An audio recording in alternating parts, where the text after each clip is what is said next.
ഓണം സദ്യ സീരീസിനകത്ത് ആദ്യത്തെ പായസം പരിപ്പ് പ്രഥമൻ റെഡി ആയിട്ടുണ്ട്. ഇത് നമ്മളുടെ ഓണം സദ്യ സീരീസിനകത്ത് 18ാമത്തെ റെസിപ്പിയാണ്. അച്ചാറുകൾ കഴിഞ്ഞു, തൊടുകറികൾ കഴിഞ്ഞു, പൈനാപ്പിൾ പുളിശ്ശേരി കഴിഞ്ഞു, കെട്ടിപ്പരിപ്പ്, സാമ്പാർ, രസം ഇതെല്ലാം നമ്മളുടെ കഴിഞ്ഞിട്ടുണ്ട്. ഇപ്പോൾ നമ്മൾ എത്തിയിരിക്കുന്നത് പായസത്തിലാണ്. നമ്മൾ 2 ടൈപ്പ് പായസമാണ് ഉണ്ടാക്കാൻ പോകുന്നത്. ഒന്ന് പരിപ്പ് പ്രഥമൻ, രണ്ടാമത് പാലട പായസം. ഇവിടെ പരിപ്പ് ഒന്ന് റോസ്റ്റ് ചെയ്തെടുക്കാം. ഏകദേശം ഒരു 300 ഗ്രാം പരിപ്പാണ് എടുത്തേക്കുന്നത്. ഇവിടെ 300 ഗ്രാം പരിപ്പിന് നമ്മൾ ഏകദേശം ഒരു 600 ഗ്രാമാണ് ശർക്കര എടുത്തേക്കുന്നത്. അപ്പം നമ്മളെ മധുരം അനുസരിച്ച് നമുക്ക് കൂട്ടുകയോ കുറയ്ക്കുകയോ ചെയ്യാം. നമുക്ക് വേണമെങ്കിൽ കുറയ്ക്കുകയും ചെയ്യാം, അല്ലെങ്കിൽ ശകലം കൂട്ടുകയും ചെയ്യാം. ഇത് ജസ്റ്റ് ഒന്ന് നമുക്ക് ചുമന്ന് വരണം. ഇതിന് ശേഷം ഇത് കഴുകിയിട്ട് നമുക്കൊന്ന് പ്രഷർ കുക്ക് ചെയ്യാം. നേരിട്ട് കുക്ക് ചെയ്യാം. നമുക്കിത് പ്രഷർ കുക്ക് ചെയ്യുവാണെങ്കിൽ നമുക്ക് കുറച്ച് പണി വേഗം നടക്കും. ഇതിങ്ങനെ പരിപ്പ് ചെറുതായിട്ടൊന്ന് ചുമന്ന് വന്നിട്ടുണ്ട്. ഏരക്കയരത്ത് ജസ്റ്റ് ഒന്ന് 1-2 എടുത്ത് തിന്ന് നോക്കിയാൽ മതി. അപ്പം നന്നായിട്ടിത് റോസ്റ്റായി വന്നിട്ടുണ്ട്. ഇതൊന്ന് തണുത്തതിന് ശേഷം നന്നായിട്ട് കഴുകിയിട്ട് നമുക്കൊന്ന് ഇത് പ്രഷർ കുക്ക് ചെയ്യാം. അപ്പോൾ നമ്മൾ വറുത്ത പരിപ്പിനെ നന്നായിട്ട് കഴുകിയിട്ടുണ്ട്. പിന്നെ ഇതിനെ വെള്ളം ഒഴിച്ച് നമുക്കൊന്ന് പ്രഷർ കുക്ക് ചെയ്തെടുക്കാം. ഞാൻ ഒരു 2 കപ്പ് വെള്ളം ഒഴിച്ചിട്ടുണ്ട്.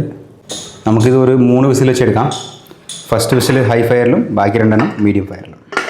അപ്പോൾ നമ്മുടെ പരിപ്പ് വേകുന്ന സമയത്ത് നമുക്ക് ശർക്കര ഒന്ന് ഉരുക്കിയെടുക്കാം. ഞാനൊരു 300 ഗ്രാം പരിപ്പിന് 600 ഗ്രാം ശർക്കരയാണ് എടുത്തേക്കുന്നത്. ശകലം വെള്ളം ഒഴിച്ച് നമുക്കൊന്ന് ഉരുക്കിയെടുക്കാം. നമ്മളെ ശർക്കര നന്നായിട്ട് ഇങ്ങനെ ഉരുകി വന്നിട്ടുണ്ട്. നമുക്കിതൊന്ന് അരിച്ചെടുക്കാം. പരിപ്പ് 2 വിസിലേ വെച്ചുള്ളൂ, 3 വെച്ചില്ല. ചിലപ്പോൾ 3 വയ്ക്കുവാണെങ്കിൽ അത് കുഴഞ്ഞു പോവും. അത് 2 വിസിൽ വെച്ച് ഞാനത് നമ്മുടെ ഉരുളിക്കകത്ത് മാറ്റിയിട്ടുണ്ട്. ഇപ്പോൾ നമ്മൾ ഉരുക്കി വെച്ച ശർക്കരപ്പാനി ഇതിനകത്തിടാം. അപ്പോൾ ഞാൻ ഉരുക്കി വെച്ച ശർക്കരപ്പാനി ഇതിനകത്ത് ഒഴിക്കുവാണ്. അപ്പോൾ ഞാൻ ആദ്യം പറഞ്ഞതുപോലെ 300 ഗ്രാം പരിപ്പിന് നമ്മൾ 600 ഗ്രാം ശർക്കര ഉരുക്കിയെടുത്തിട്ടുണ്ട്. ഇനി നമുക്കിത് കുറുക്കാം.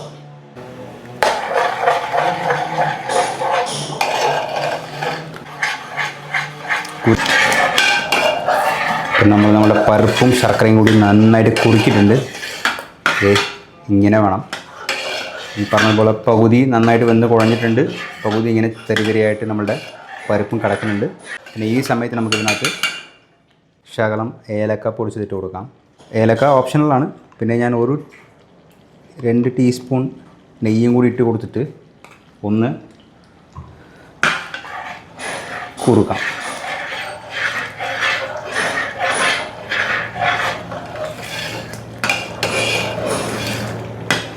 ഈ ശർക്കരയും പരിപ്പും കൂടി നന്നായിട്ട് ഇങ്ങനെ കുറുകി ശരിക്കും ഒരു അലുവ പരുവത്ത് വരണം.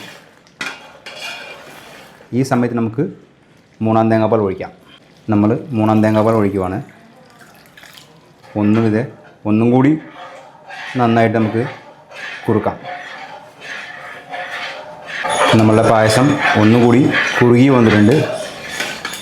ഈ സമയത്ത് നമുക്കിതിൻ്റെ 2-ാം തേങ്ങാപ്പാൽ ഒഴിക്കാം. 2-ാം തേങ്ങാപ്പാൽ ഒഴിക്കുവാണ്.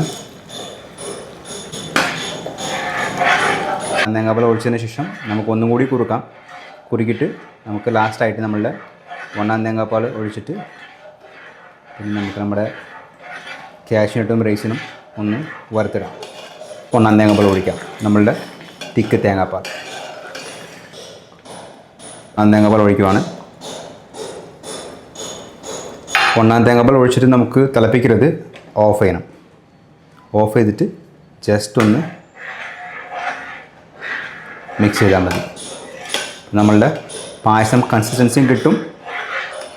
പെർഫെക്റ്റായിട്ട് സംഭവം സെറ്റായി.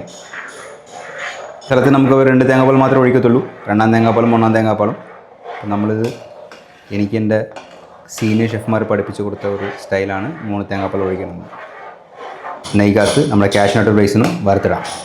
നെയ്ക്കകത്ത് നമ്മുടെ കാഷ്യൂനട്ട്സും കിസ്മിസും ഒന്ന് ഫ്രൈ ചെയ്തിടാം. നെയ്യൊന്ന് ചൂടാതിന് ശേഷം നമുക്കൊന്ന് കാഷ്യൂനട്ട് ഇട്ട് കൊടുക്കാം.